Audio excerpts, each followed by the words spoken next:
Hello students, welcome to Punit Bhatia Academy, and today we'll discuss third part of storage, transport and marketing in agricultural sector.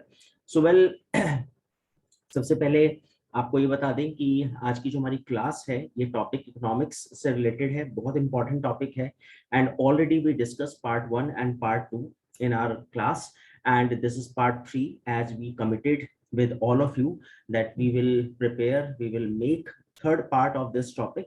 So now we are ready to complete this part third. Well students, हमारी economics की जो classes हैं वो उसके study material जो है available है। इस लेक्चर के भी स्टडी नोट्स जो हैं वो पीडीएफ नोट्स आपको हमारे टेलीग्राम चैनल पे अवेलेबल हो जाएंगे, इसके PDF notes. Well, live classes हमारी चलती हैं, इंटरेक्टिव क्लासेस चलती हैं पुनीत भाटिया एकेडमी की, एंड स्ट्रक्चर्ड कोर्स है हमारा जिसमें सिविल सर्विस से रिलेटेड कोर्स है, इंडियन इकोनॉमिक सर्विसेज से रिलेटेड जो जीके सेक्शन है, जनरल स्टडीज जीएस, उसका कोर्स हमने डिजाइन किया हुआ है, एंड जितने भी अदर जनरल कंपटीशन हैं उन सब के कोर्सेज अवेलेबल हैं। वेल, टेस्ट सीरीज हमने प्रिपेयर की है अलग अलग कंपटीशन की। www.etestseries.in पे आप विजिट करें एंड वहाँ पे जितने भी कंपटीशन है भारत के, इंडियन गवर्नमेंट जो कंडक्ट करती है, स्पेशली सेंट्रल गवर्नमेंट के एग्जाम, स्टेट गवर्नमेंट्स के एग्जाम, उन सब के टेस्ट सीरीज वहां पर अवेलेबल है। And most important, unlimited access है, यानी एक बार अगर आपने टेस्ट दे दिया तो आप उसको दोबारा रिपीट कर सकते हैं, एन नंबर ऑफ टाइम्स उसका एक्सेस है। तो काफी इंपॉर्टेंट सीरीज है, बहुत सारे स्टूडेंट्स की फीडबैक है कि उन टेस्ट से काफी सारे क्वेश्चंस एग्जाम्स में उनको मिले और बहुत ही बेनिफिशियल वो टेस्ट सीरीज रही उन स्टूडेंट्स के लिए। एंड फ्री क्लासेस हैं, कुछ यूट्यूब पे अवेलेबल हैं जिसको आप देख सकते हैं, उसका स्टफ, उसका कंटेंट, टीचिंग स्टाइल आप देख सकते हैं। एंड अगर आपको वो अच्छा लगे तो आप जरूर कोर्स को परचेज करें, जो कि बहुत अच्छे से डिजाइन किया गया है कंपटीशन के पॉइंट ऑफ व्यू से। वेल स्टूडेंट, मैं Puneet Bhatia and today will discuss third part of storage, transport and marketing in agricultural sector.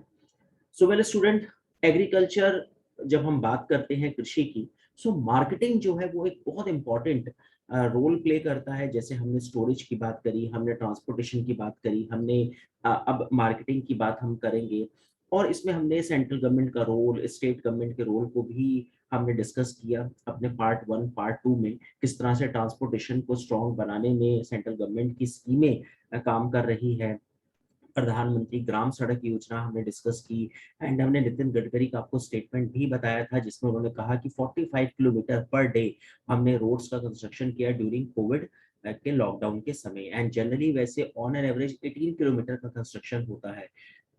उसके बाद फिर हमने आपके स्टोरेज के बारे में बताया, food corporation of India, warehousing development authority of India आपके साथ डिस्कस किया। एंड फाइनली अब जो लास्ट जो सेक्शन रह जाता है वो है मार्केटिंग, यानी इस सक्सेसफुल स्टोरी, सक्सेसफुल जर्नी का जो एंड है वो मार्केटिंग अगर आपकी बेस्ट है तो कंज्यूमर तक आपका जो प्रोडक्ट है, आपका जो सामान है वो अच्छे से पहुंचेगा। सो वेल, स्टार्ट करते हैं, let us start the topic. और आप देख सकते हैं एग्रीकल्चर मार्केटिंग इन इंडिया में जिस तरह से ये व्यक्ति बैठा है, चारों ओर सब्जियों से घिरा हुआ, और अगर बेस्ट क्वालिटी की वेजिटेबल इसके पास होगी तभी आप इसके पास आओगे। और जैसे इंडियन मेंटेलिटी होती है, कई बार हम लोग मोल भाव भी करते हैं, बार्गेनिंग करते हैं।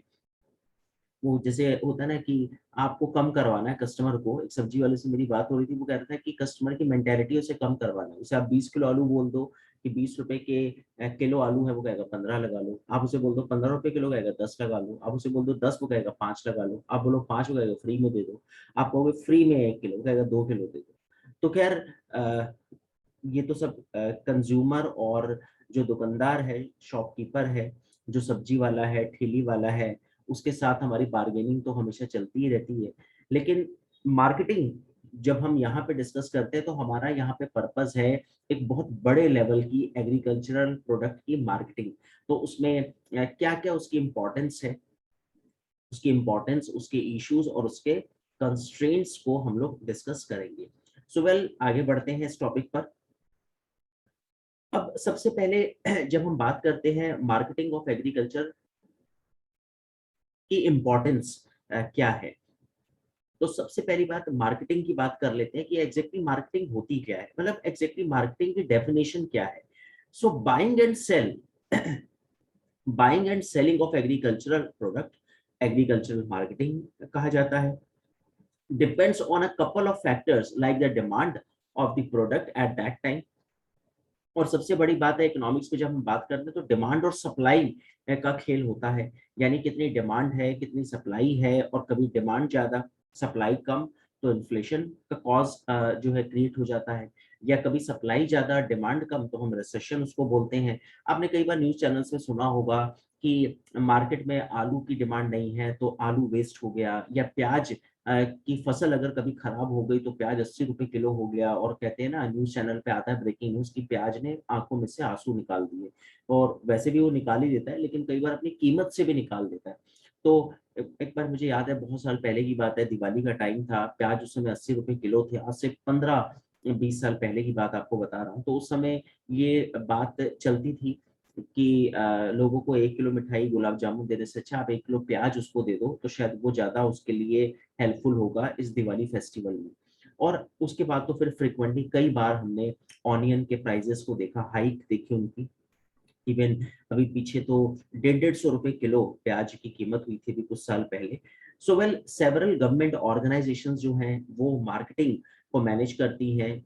उस गवर्नमेंट ऑर्गेनाइजेशन में जब हम सीएसीपी की बात करते हैं, commission of agriculture cost and price, FCI हमने पढ़ा अपने पार्ट 1 में, and cotton corporation of India, jute corporation of India, इन सब का मेन पर्पस है इस मार्केटिंग का जो एक मेन पिलर है उसको मजबूती के साथ खड़ा करके रखना, ताकि एग्रीकल्चर जो प्रोडक्शन किसान जो मेहनत करता है उसको उसकी फसल के अच्छे दाम मिल पाए।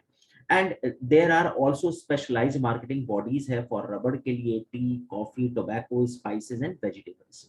तो ये अलग अलग ऑर्गेनाइजेशंस हैं सेंट्रल गवर्नमेंट की, जो एक पर्टिकुलर प्रोडक्ट, एक पर्टिकुलर जो गुड्स है उसके ऊपर काम करती है।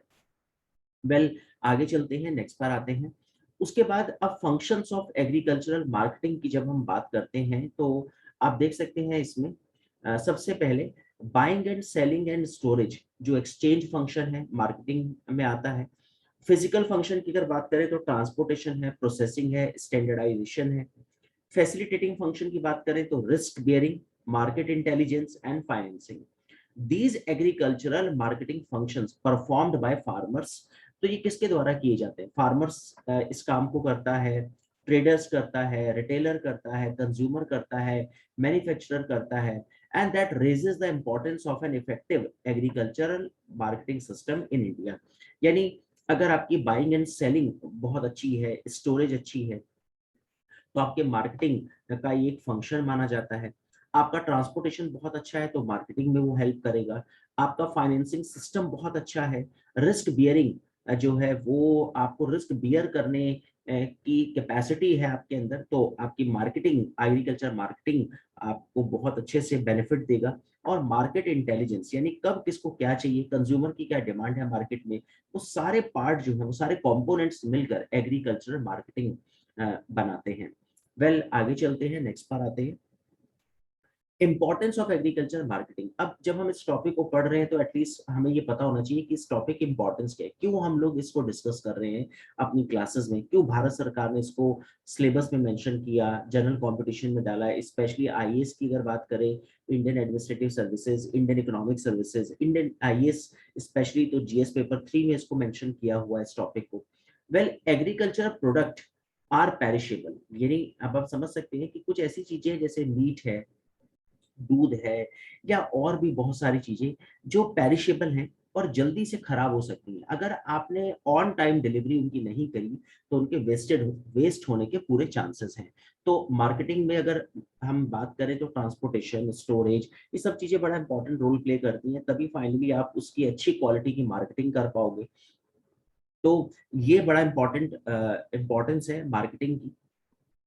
ऑल वेस्टेड जो हार्वेस्ट है, जितनी भी हमारी वेस्टेड हार्वेस्ट हैं, वो रिप्रेजेंट करती है कॉस्ट ऑफ लैंड को, वाटर को, लेबर को, स्टोरेज को। यानी आप ऐसे मान के चले कि एक किसान ने फसल पैदा की और वो फसल खराब हो गई, या उसकी अच्छे से मार्केटिंग नहीं हो पाई, तो आप समझ सकते हैं कि वो जो कॉस्ट ऑफ लैंड उसके अंदर लगी थी, वाटर की जो कॉस्ट उसके अंदर थी, लेबर थी, स्टोरेज की जो कॉस्ट थी, वो सब चीजें वेस्ट हो जाती हैं and no income to show for it, और फिर कोई भी इनकम आप जनरेट नहीं कर सकते।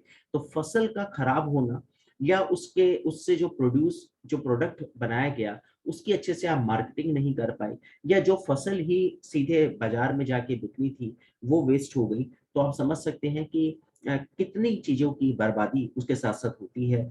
आपकी कॉस्ट ऑफ लैंड जो है वो बर्बाद हुई, वाटर रिसोर्सेज जो आपने यूज करे वो खराब हुए, लेबर जो एफर्ट्स आपने लगाए वो खराब हुआ, जो स्टोरेज में आपने रखा उस टाइम तक उसका जो आपने पे करा वो वेस्ट गया।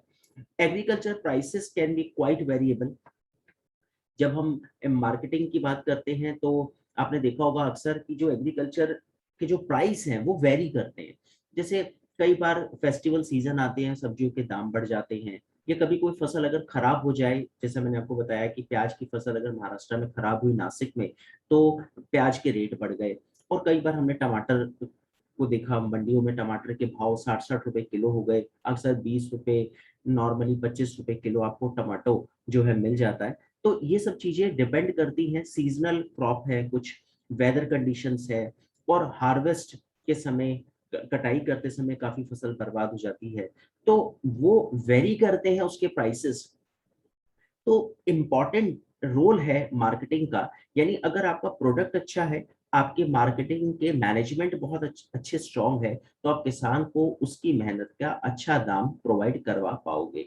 And better marketing can ensure higher prices. Obviously आपकी मार्केटिंग अच्छी है, आपका प्रोडक्ट बहुत अच्छा है, आपने बहुत अच्छे से स्टोरेज करा, उसका ट्रांसपोर्टेशन किया, और उसको उसके डेस्टिनेशन तक आपने बहुत अच्छे से उसको पहुंचाया।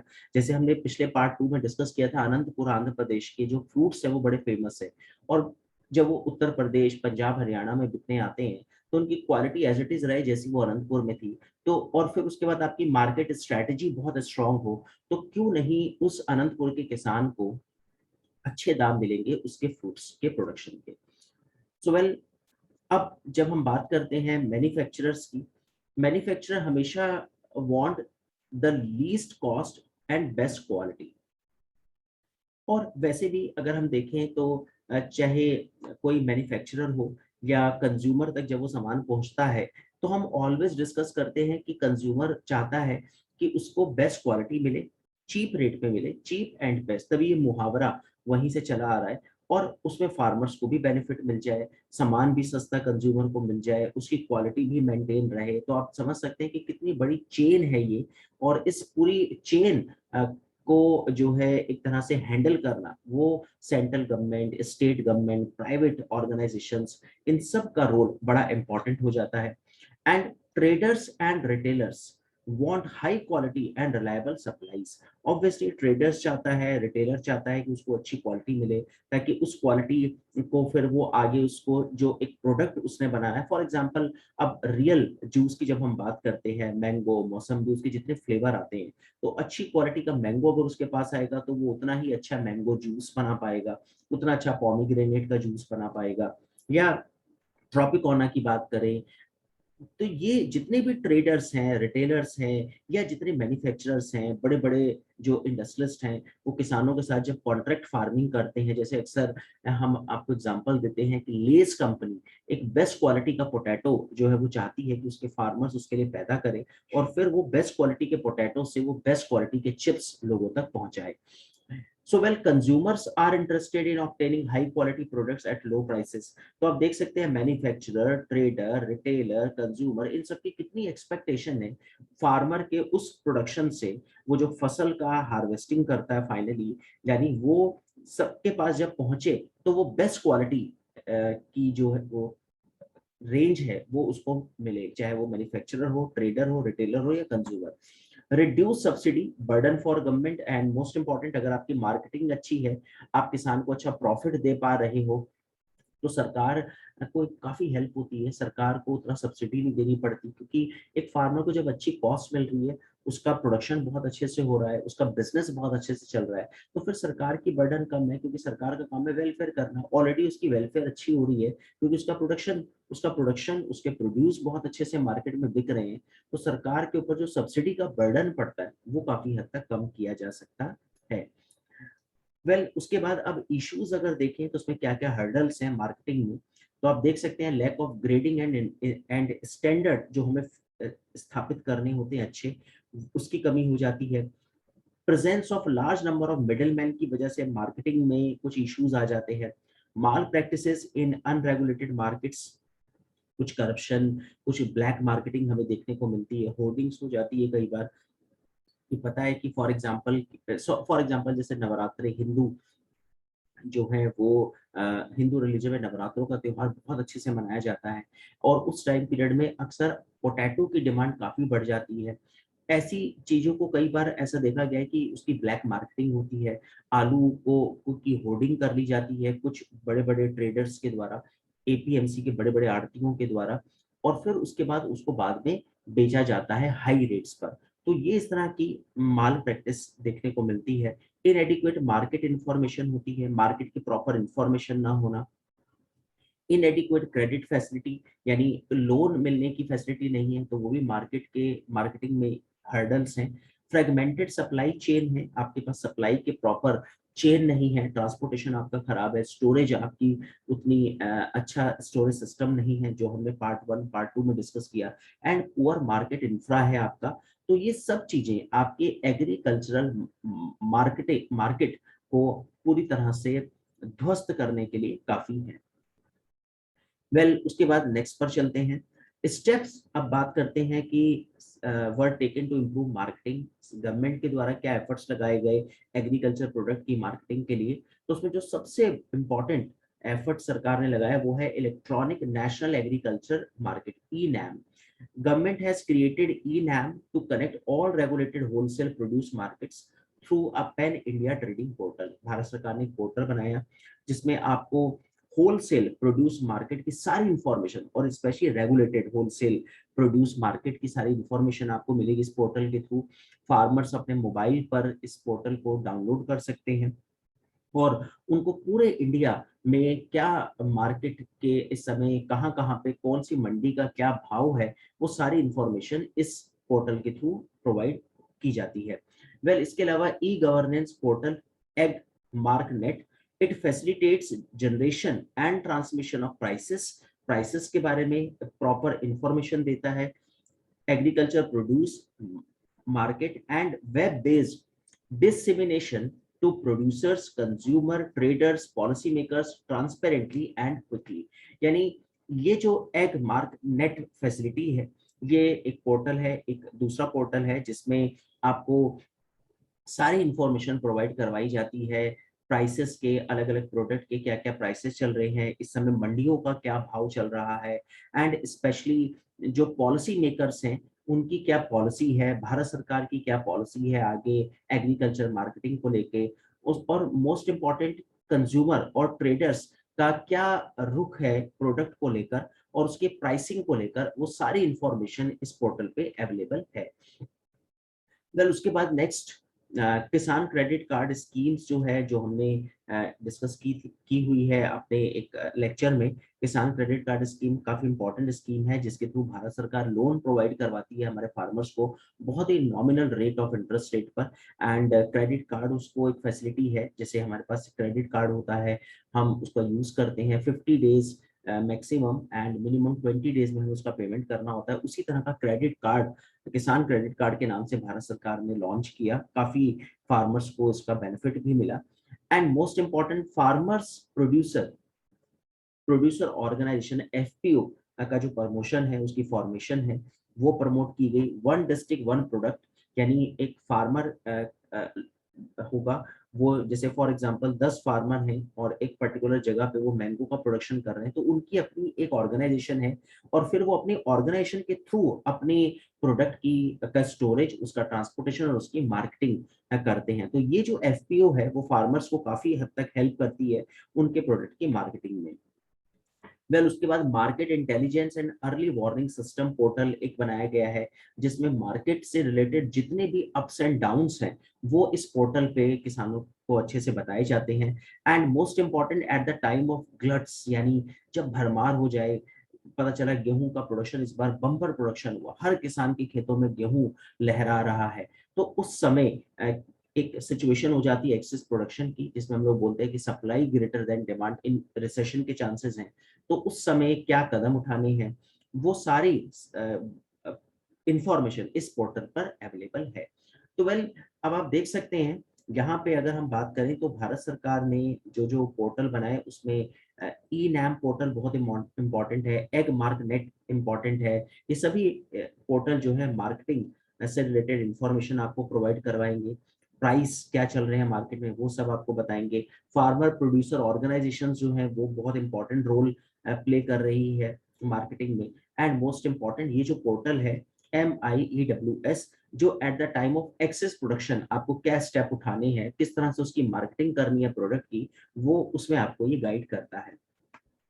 Well further measures to improve marketing, और इसके अलावा क्या मेजरमेंट जो है सरकार जिसके ऊपर अभी काम कर रही है, उसमें जो सबसे इंपॉर्टेंट है वो है promotion of cluster based organisation, यानी अलग अलग छोटे छोटे क्लस्टर्स बनाए जाए, छोटे छोटे ऑर्गेनाइजेशन बनाई जाए, छोटे छोटे सेल्फ हेल्प ग्रुप्स बनाए जाए, जो फार्मर्स के प्रोडक्ट की मार्केटिंग करें, उसे हेल्प करें, और सरकार उनको फंडिंग दे, ताकि बेस्ट तरीके से जब मार्केटिंग होगी तो बेस्ट प्राइस फार्मर को मिलेगा, और उससे सरकार की भी बर्डन कम होती है।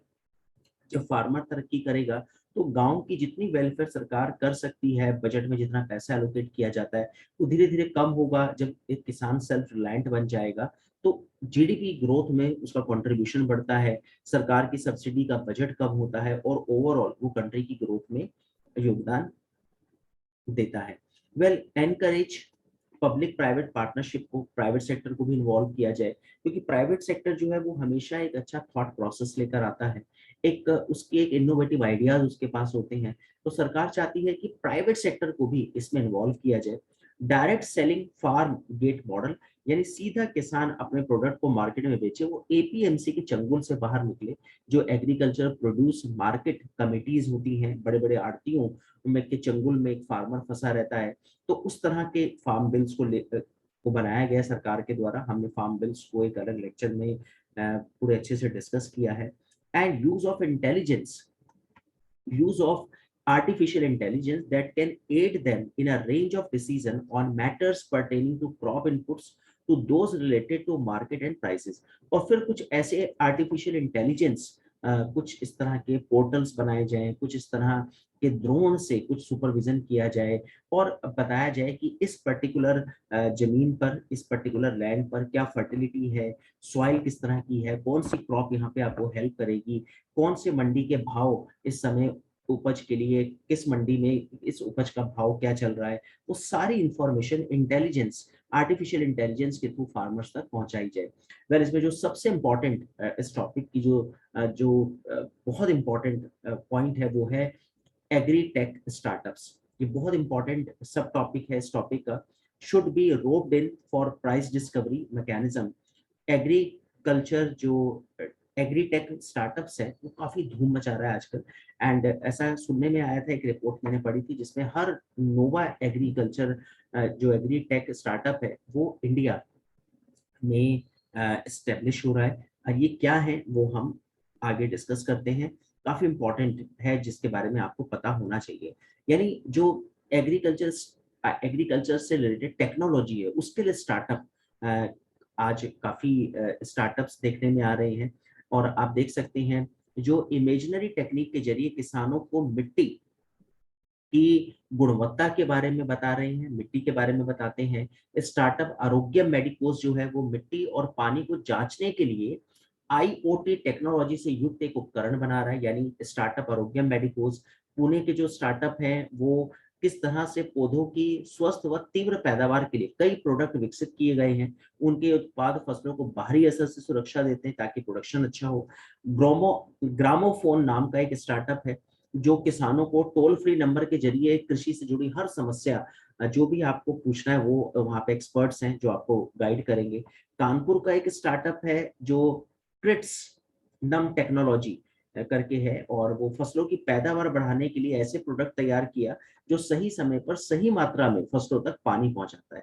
तो आप देख सकते हैं ये अलग अलग स्टार्टअप जो हैं, कोई मिट्टी की फर्टिलिटी के बारे में किसानों को गाइड कर रहा है, कोई किसानों को क्रॉप के बारे में गाइड कर रहा है, कोई बता रहा है कि कैसे एट द टाइम जब लीव्स उसकी खराब हो जाए तो उसमें कौन सा स्प्रे आपको करना है, इंसेक्ट कीड़ा लग जाए तब आपको कौन सा स्प्रे करना है, कौन से फर्टिलाइजर्स इसमें डालने हैं, खाद कितनी कितनी मात्रा में हो इसका आपको ध्यान रखना है, एंड मोस्ट इम्पॉर्टेंट फसलों में पानी कितना रिक्वायरमेंट है, किस फसल के लिए कितना पानी रिक्वायरमेंट है, और उस तरह की कुछ टेक्नोलॉजिकल मशीन्स, टेक्निकल इंस्ट्रूमेंट्स किसानों को प्रोवाइड करवाए जा रहे हैं। तो ये इस तरह के स्टार्टअप्स जो हैं आज काफी हेल्प कर रहे हैं, क्योंकि अच्छा प्रोडक्शन होगा, अच्छी स्टोरेज होगी, अच्छा ट्रांसपोर्टेशन होगा, अच्छी मार्केटिंग होगी, तो किसान को क्यों नहीं अच्छे प्राइस मिलेंगे उसके प्रोड्यूस के। इसमें हम आगे अगर देखें तो एग्रीटेक स्टार्टअप जो है, नेस्कॉम की एक रिपोर्ट है, काफी इंपॉर्टेंट रिपोर्ट है। Yearly growth of agritech startups in India has been at a rate of 25%, यानी पर ईयर हर साल 25% स्टार्टअप जो है वो इंडिया में एस्टेब्लिश होते हैं, and India is home to more than 450 startups in agricultural technology sector. तो आप देख सकते हैं कि कितनी तेजी से ये जो एग्रीकल्चर स्टार्टअप है वो ग्रो कर रहा है, और कितना ज्यादा एम्प्लॉयमेंट ये प्रोवाइड करवा रहा होगा इसका भी अंदाजा लगाया जा सकता है। Of the global total of about 3100, तो 450 स्टार्टअप्स आप इंडिया में आपको देखने को मिलेंगे। एंड आपको याद होगा हमने पार्ट 2 में डिस्कस किया था कि इंडिया का जो फार्मर है वो पोस्ट हार्वेस्ट लॉस जो है 93,000 करोड़, दालवाई कमेटी की हमने रिपोर्ट डिस्कस की थी पार्ट 2 में, और उसमें ये बताया गया था कि 93,000 करोड़ जो है वो रुपीस का पर ईयर उसे लॉस होता है किसान को, पोस्ट हार्वेस्ट लॉस का जो अमाउंट निकाला गया। और ये अमाउंट भी कहते हैं कि startups can address this issue. Startup जो है उसी ने, एग्रीटेक स्टार्टअप ने ही इस इशू को एड्रेस किया था। और फिर उसने बताया कि डिमांड ड्रिवन कोल्ड चेन आप बनाएं, वेयर हाउस अपने स्ट्रॉन्ग करें, उनकी मॉनिटरिंग स्ट्रॉन्ग करें, मार्केट लिंकेजेस आप स्टेब्लिश करें, और जहां पे किसान प्रोडक्शन करता है वहीं पे उसको स्टोरेज फैसिलिटी दी जाए, वहीं पे उसको बेस्ट क्वालिटी का ट्रांसपोर्टेशन प्रोवाइड करवा दिया जाए, और मार्केट तक उसका सामान कैसे पहुंचेगा वो एक प्रॉपर चेन, एक लिंकेजेस, आपके लिंक बहुत स्ट्रांग होने चाहिए ताकि किसान का जो प्रोड्यूस है, जो उसका प्रोडक्शन है वो वेस्ट ना हो। And Ninjacart and Crofarm, ये बहुत इंपॉर्टेंट एग्रीटेक स्टार्टअप्स हैं जिन्होंने काफी धूम मचा रखी है, एंड मोस्टली ये काम कर रहे हैं direct market linkages through digital platform. ये जितने भी हमने एग्रीटेक स्टार्टअप आपके साथ डिस्कस किए, इन नटशेल अगर बात करें तो उनका मेन पर्पस है किसान को किस तरह से उसके एग्रीकल्चर सेक्शन में हेल्प करी जाए, चाहे वो उसको सॉइल के बारे में नॉलेज देना हो, चाहे उसको क्रॉप के बारे में नॉलेज देना हो, चाहे फर्टिलाइजर्स के बारे में, चाहे स्टोरेज फैसिलिटी के बारे में, चाहे ट्रांसपोर्टेशन के बारे में, चाहे उसको मार्केटिंग के बारे में कुछ हेल्प करनी हो, और कौन सा एक बेस्ट इंस्ट्रूमेंट उसके लिए क्रिएट किया जाए जो उसको एग्रीकल्चर में हेल्प करे। ये मेन फंक्शन है एग्री टेक स्टार्टअप्स का। वेल एप्लीकेशन की जब हम बात करें तो उनकी एप्लीकेशन क्या है एग्री टेक स्टार्टअप्स के, तो आप देख सकते हैं direct delivery of produce from farmer to markets, ये इनका मेन एप्लीकेशन है, यानी किस तरह से उसका प्रोड्यूस को सीधा मार्केट तक पहुंचाया जाए।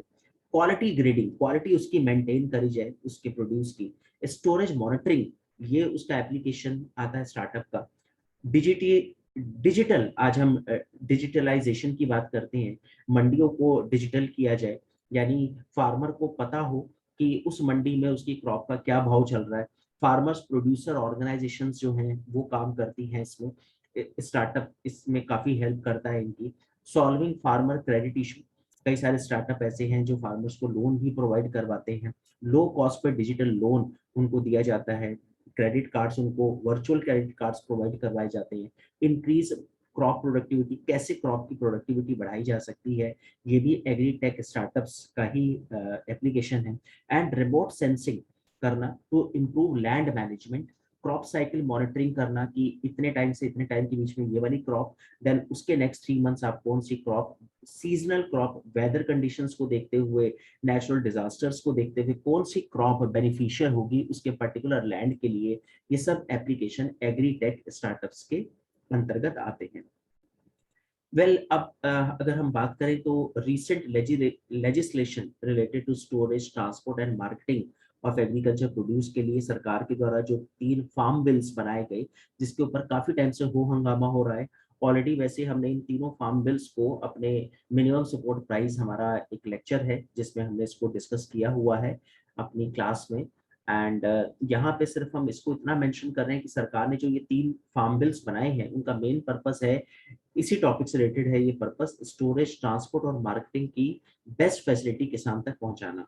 तो उसमें जो हमारा पहला फार्म बिल है, फार्मर्स एक्ट 2020, जिसका मेन जो टारगेट है वो है प्रोवाइड कॉन्ट्रैक्ट फार्मिंग, यानी एपीएमसी के चंगुल से किसान निकले, वो सिर्फ आड़ती पर डिपेंड रहता है अपने प्रोडक्ट को बेचने के लिए, अब वो डायरेक्ट कॉन्ट्रैक्ट कर सकता है बड़े बड़े इंडस्ट्रियलिस्टों के साथ अपने प्रोड्यूस का, यानी जो उसने प्रोडक्शन करा है या जो वो प्रोडक्शन करने वाला है वो पहले से कॉन्ट्रैक्ट फार्मिंग कर ले बड़े बड़े इंडस्ट्रियलिस्टों के साथ, और एक डील साइन हो जाए। फिर वो एपीएमसी के भरोसे नहीं बैठेगा कि वो क्रॉप अगर जितने रेट पे खरीदे उन्हीं को बेचनी है, और अगर उन्होंने नहीं खरीदी तो मेरी क्रॉप का क्या होगा। तो काफी अच्छा बिल है। इसका विरोध ये हो रहा है, एपीएमसी इसका विरोध कर रही है, ज्यादातर बड़े बड़े किसान, जो बड़े बड़े आड़ती किसान हैं, वो ये कह रहे हैं कि हमारा काम बंद हो जाएगा, एपीएमसी जो है नदारद हो जाएगी बाजार से, और फिर वो बड़ा जो इंडस्ट्रीज है वो किसानों का शोषण कर सकता है भविष्य में। फिर उसके बाद फ्रीडम टू सेल एनीवेयर, यानी एक स्टेट से दूसरे स्टेट में किसान बेच सकता है, ये एक फ्रीडम इस एक्ट में दी गई है। Farmers produce trade and commerce act 2020, ये सेकंड फार्म बिल है। इसमें एक किसान पहले अपने स्टेट तक ही सीमित था, अब इस बिल में उसको ये फ्रीडम दी जा रही है कि आंध्र प्रदेश वाला यूपी हरियाणा जा सकता है, यूपी हरियाणा वाला किसान तमिलनाडु तक जाके अपने प्रोडक्ट को बेच सकता है। तो काफी अच्छा फार्म बिल है और इसमें किसानों को भी काफी फायदा होगा। थर्ड फार्म बिल है वो है essential commodities act 2020, hoarding law allow करता है इसमें, यानी आप होर्डिंग कर सकते हो। इसको लेके किसानों का विरोध है, बड़े बड़े किसानों का, कि अगर बड़े बड़े इंडस्ट्रियलिस्ट आलू को होल्ड कर लेते हैं तो अगले टाइम में, अगले सीजन में वो किसानों को ऑर्डर नहीं देंगे आलू का प्रोडक्शन करने के लिए, या जब सस्ता होगा तो वो ज्यादा प्रोडक्शन करवा लेंगे, और जब महंगा होगा तो फिर किसानों को नहीं दिया जाएगा प्रोडक्शन का कॉन्ट्रैक्ट। तो होर्डिंग जो है वो से किसानों का शोषण हो सकता है। तो इस बात को लेके थोड़ी खींचातानी है, और इसी वजह से नरेंद्र सिंह तोमर जो हमारे एग्रीकल्चर मिनिस्टर हैं, वो कई राउंड्स की बैठक हो चुकी है किसानों के साथ, लेकिन अभी कोई सॉल्यूशन नहीं निकला। फिलहाल हमारे लिए कंपटीशन के पॉइंट ऑफ व्यू से हमें ये पता हो कि 3 फार्म बिल है, जिसमें एक कॉन्ट्रैक्ट फार्मिंग से रिलेटेड है, एक फ्रीडम टू सेल एनीवेयर जिसमें आप बेच सकते हो, इसमें भी एपीएमसी को थोड़ा सा इशू है कि अगर वो एक स्टेट से दूसरे स्टेट में जाएगा तो फिर वो एपीएमसी जो उस स्टेट की एपीएमसी है उसको प्रॉफिट नहीं होगा, और उस एपीएमसी से स्टेट को टैक्स मिलता है, और स्टेट को भी इसमें इशू है कि वो टैक्स जो है वो हमें नहीं मिलेगा जो एपीएमसी के थ्रू हमें मिलता है। और धीरे धीरे एपीएमसी जो है इस फार्म बिल नंबर 1 और फार्म बिल नंबर 2 से उस स्टेट के पर्टिकुलर एपीएमसी का रोल खत्म हो जाएगा, क्योंकि जब किसान डायरेक्ट कॉन्ट्रैक्ट करेगा बिजनेसमैन इंडस्ट्रिस्ट के साथ, डायरेक्ट किसान किसी एक स्टेट से दूसरे स्टेट में जाके अपने प्रोडक्ट को बेचेगा, तो इसमें मेन जो है वो एपीएमसी का रोल खत्म हो जाएगा एक्ट नंबर 1 और 2 से। और इसी वजह से एपीएमसी और कुछ स्टेट्स डिमांड कर रहे हैं कि इन एक्ट को हटाया जाए, क्योंकि एपीएमसी से टैक्स का कलेक्शन करता है स्टेट गवर्नमेंट, और इसी वजह से स्टेट गवर्नमेंट को इसमें बहुत बड़ी समस्या होगी, क्योंकि उनके जो टैक्स के सोर्सेज हैं वो आने वाले टाइम में खत्म हो जाएंगे।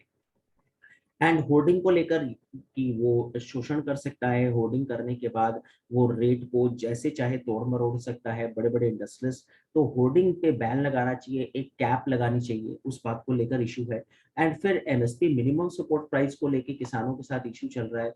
किसानों की डिमांड है कि जो स्वामीनाथन कमेटी की रिपोर्ट है उसमें 2 टाइम्स बोला गया है कि आप एमएसपी देंगे, जो भी उसकी कॉस्ट है उसका 2 टाइम्स, सरकार उसका 1.5 टाइम्स देती है। इस बात को लेके भी एक इशू चल रहा है। एंड मोस्ट इंपॉर्टेंट, एपीएमसी को आप एक्ट के रूप में एस्टेब्लिश करें। सरकार का कहना है कि अगर हमने एक्ट के रूप में एस्टेब्लिश किया तो ये एक कंपल्शन हो जाएगी, और जबकि कंपल्शन नहीं है, ये एक वेलफेयर है। वेलफेयर वॉलंटरी होती है, इनवॉलंटरी नहीं। वेलफेयर ये है कि हम आपकी वेलफेयर कर रहे हैं, लेकिन ये कोई बर्डन नहीं है कि हमें करनी ही है। और फिर उसमें ऐसा भी हो सकता है कि कई बार किसान कोर्ट में घसीट सकता है बार बार सरकार को, और सरकार को परेशान कर सकता है इस टॉपिक पे कि आपने मेरे को एमएसपी नहीं दिया।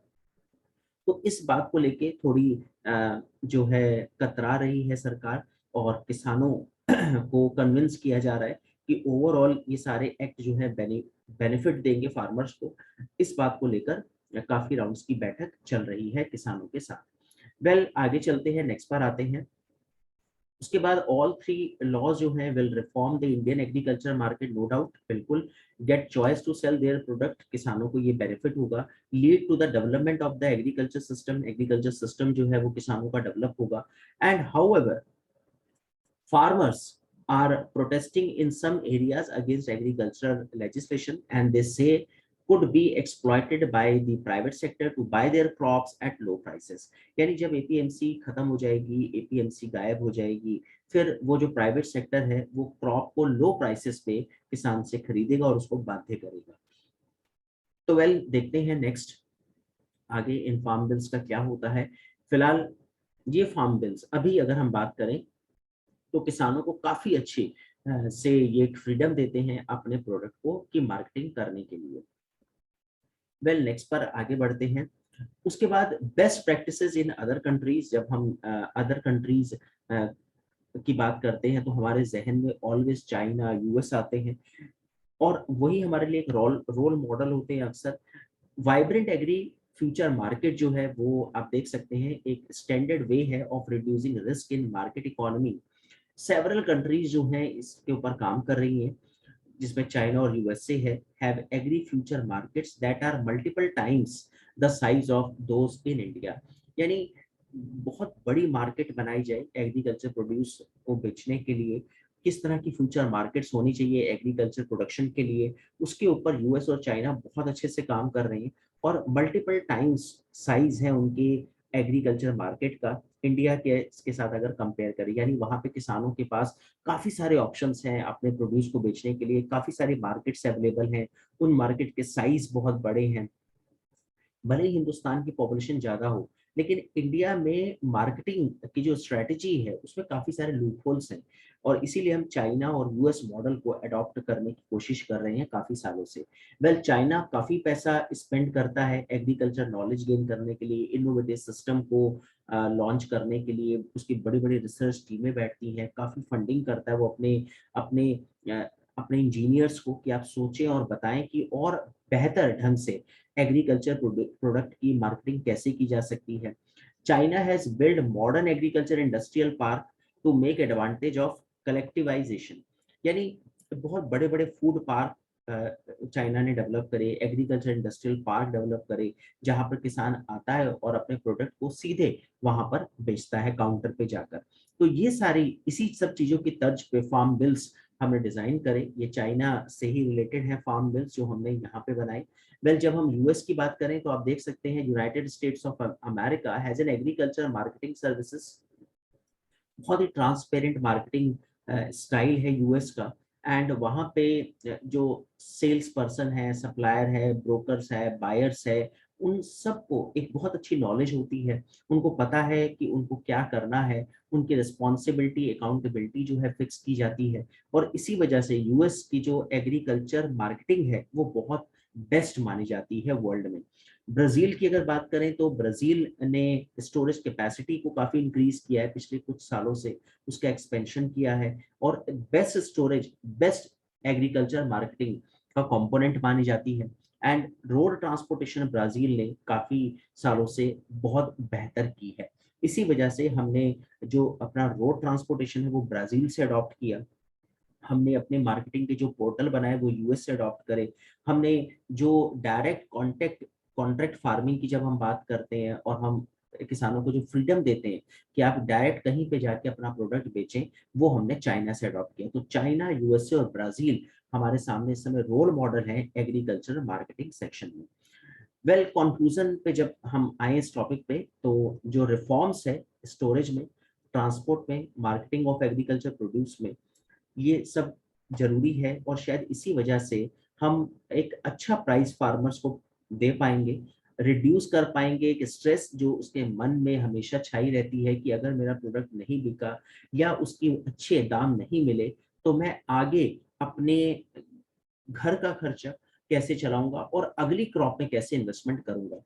So with the help of technology, increasing number of agritech startups, ये सब सरकार के एफर्ट्स हैं, फंडिंग करना, लोन देना, all this can strength the rural economy, और यही सब चीजें रूरल इकोनॉमी को स्ट्रेंथ देंगी, इंडिया को हेल्प करेंगी, इंडिया के फार्मर को सेल्फ रिलायंट बनाएंगी, और हमारा जो गोल है 5 ट्रिलियन इकोनॉमी का उसको हम गेन कर पाएंगे, जो भी 2 पॉइंट समथिंग ट्रिलियन इकोनॉमी हमारी इंडिया की मानी जाती है। सो वेल स्टूडेंट, होप आप लोगों को ये टॉपिक अच्छे से समझ में आया होगा, एंड हमने काफ़ी हद तक कोशिश करी आपको एग्रीकल्चर मार्केटिंग के बारे में उसके जितने भी रिलेटेड क्वेश्चंस बनते हैं प्री पॉइंट ऑफ व्यू से या मेंस पॉइंट ऑफ व्यू से, वो सभी कवर अप करने की कोशिश की। अब एक बार थोड़ा सा जल्दी से रिवीजन कर लेते हैं हमने क्या क्या डिस्कस किया एंड क्या क्या पॉइंट्स आपके लिए इंपॉर्टेंट है कंपटीशन के पॉइंट ऑफ व्यू से। तो वेल, सबसे पहले कंपटीशन में अक्सर एक क्वेश्चन पूछा जाता है, हमने जो सबसे पहले बात डिस्कस करी मार्केटिंग, एग्रीकल्चर मार्केटिंग में, कि मार्केटिंग की डेफिनेशन क्या होती है। तो जैसा हमने इसमें बताया, बाय एंड सेल करना एग्रीकल्चर प्रोडक्ट को, that is called marketing. And इसमें CACP, commission of agriculture cost and price, ये वही ऑर्गेनाइजेशन है जो MSP का रेट फिक्स करती है, तो ये काफी इंपॉर्टेंट है। FCI को हम ऑलरेडी आपके साथ डिस्कस कर चुके हैं। वेल, उसके बाद नेक्स्ट हमने आपके साथ डिस्कस किया फंक्शंस क्या होते हैं एग्रीकल्चर मार्केटिंग के, जिसमें हमने एक्सचेंज फंक्शन, फिजिकल फंक्शन और फैसिलिटेटिंग फंक्शन आपके साथ डिस्कस किया। वेल, उसके बाद हमने इंपॉर्टेंस ऑफ एग्रीकल्चर मार्केटिंग के बारे में आपको बताया कि अगर अच्छी मार्केटिंग होगी तो अच्छे प्राइस फार्मर को मिलेंगे, और बेटर मार्केट मार्केट जो है मैनेजमेंट है वो can ensure high prices. Well, उसके बाद हमने आपको बताया कि जो मैन्युफैक्चरर है, ट्रेडर है, रिटेलर है, कंज्यूमर है, उन सब की एक्सपेक्टेशन होती है कि उनको बेस्ट क्वालिटी मिले और बहुत ही चीप रेट पे मिले, और जब ये सब चीजें होंगी तो सरकार की बर्डन कम होती है, फार्मर सेल्फ रिलायंट बनता है, और जिससे देश तरक्की नो डाउट करेगा। वेल, इश्यूज क्या क्या है, लैक ऑफ ग्रेडिंग, स्टैंडर्ड हमारा उतना स्ट्रांग नहीं है, मार्केटिंग स्ट्रेटजी हमारी अच्छी नहीं है, माल प्रैक्टिसेस होती हैं, इनएडिक्वेट मार्केट इंफॉर्मेशन है, क्रेडिट फैसिलिटी नहीं है, सप्लाई चेन में फ्रेगमेंटेड सप्लाई चेन है हमारी। तो ये सब इश्यूज हमने डिस्कस किए। फिर सरकार ने क्या एफर्ट्स उठाए, उसमें हमने ई-नैम, एग मार्क नेट हमने डिस्कस किया, ये 2 पोर्टल, किसान क्रेडिट कार्ड स्कीम भारत सरकार की, फार्मर प्रोड्यूसर ऑर्गेनाइजेशंस बनाई गई, और early warning system eight the time of excess production, ये सब हेल्प करेगा किसानों की। फर्दर मेजरमेंट इंप्रूव करने के लिए पब्लिक प्राइवेट पार्टनरशिप को डेवलप किया जा रहा है, जो बहुत इंपॉर्टेंट है। एंड एग्री टेक स्टार्टअप्स, जो हमने अलग अलग स्टार्टअप्स आपके साथ डिस्कस करे, जो किसानों को मिट्टी की जांच करवाता है, पानी के बारे में बताता है, इरिगेशन फैसिलिटीज के बारे में गाइड करता है, मंडियों के भाव के बारे में गाइड करता है, किस तरह से प्रोडक्शन इंक्रीज करना है उसके बारे में सलाह देता है। जिसमें नेस्कॉम की एक रिपोर्ट है कि बहुत तेजी से स्टार्टअप जो है ने ग्रोथ करी है इंडिया में, एग्रीटेक स्टार्टअप्स ने। एंड फार्मर्स का जो लॉस है, पोस्ट हार्वेस्ट लॉस, उसके बारे में काफी अच्छे से गाइड करा है एग्रीटेक स्टार्टअप्स ने। वेल, उसके बाद हमने आपके साथ डिस्कस किया एप्लीकेशंस क्या हैं इनके स्टार्टअप के। तो मेन एप्लीकेशन है स्टोरेज की मॉनिटरिंग करना, credit card, virtual credit card issue करवाना, इंक्रीज क्रॉप प्रोडक्टिविटी, ये सभी एप्लीकेशन है एग्रीटेक स्टार्टअप्स के। वेल, उसके बाद हमने 3 फार्म बिल्स आपके साथ डिस्कस करे जो सरकार ने रिसेंटली किसानों के डेवलपमेंट के लिए, उनकी स्टोरेज, ट्रांसपोर्टेशन और मार्केटिंग के लिए सरकार ने ये बनाई।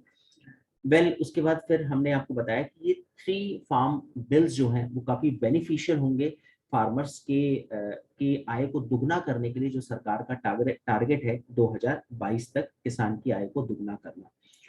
वेल, बेस्ट प्रैक्टिसेस फिर हमने आपको बताई कि हमने चाइना से क्या अडॉप्ट किया, US और ब्राजील से हमने क्या लिया। चाइना से हमने इनोवेशन आइडिया, जिस तरह से वो रिसर्च करता है, इंडस्ट्रियल पार्क जो हमने डेवलप करे वो चाइना की तर्ज पे डेवलप करे। हमने जो पोर्टल्स बनाए, US के जो एग्रीकल्चर मार्केटिंग सर्विसेज है वो बेस्ट है, हमने US से अडॉप्ट की। रोड को किस तरह से स्ट्रॉन्ग करना है, स्टोरेज कैपेसिटी कैसे स्ट्रॉन्ग करनी है, वो हमने ब्राजील से अडॉप्ट की। एंड फाइनली कंक्लूजन में हम यही कहेंगे कि जितनी अच्छी आपकी मार्केट स्ट्रेटजी होगी, जितना अच्छा स्टोरेज, जितना अच्छा ट्रांसपोर्टेशन, उतने बेस्ट प्राइस किसान को मिलेंगे, जिसके लिए सरकार प्रयासरत है।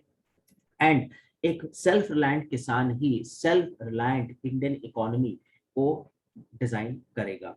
और हमारी इकोनॉमी का जो टारगेट है 5 ट्रिलियन इकोनॉमी, जैसा निर्मला सीतारमन पिछले 2 बजट से बोल रही हैं कि ये टारगेट है सरकार का, बिल्कुल उसको अचीव किया जा सकता है।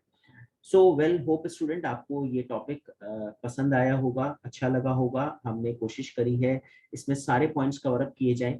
आप पार्ट 1 पार्ट 2 को भी जरूर सुने, उसको जरूर देखें। पार्ट 3 का लिंक जो है वो पार्ट 1 और पार्ट 2 से आपको पूरे अच्छे से इस टॉपिक पे कमांड हो जाएगी। और अक्सर हम लोग आपको एक सजेशन देते हैं कि आप बार बार इसको रिवाइज करें, प्रैक्टिस जरूर करें, टेस्ट प्रैक्टिस से जुड़े आप हमारे हमारे कोचिंग के, जिससे आपको काफी हेल्प होगी और आपको पता लगेगा कि किस तरह के क्वेश्चंस एग्जाम में पूछे जाते हैं। पढ़ना और प्रैक्टिस करना ये दोनों अलग अलग पॉइंट्स हैं, और इन दोनों को अगर आप साथ लेके चलते हैं तो वो काफी बेनिफिशियल होगा आपकी तैयारी में और आपकी सफलता में। So well student, thank you very much for watching Puneet Bhatia academy.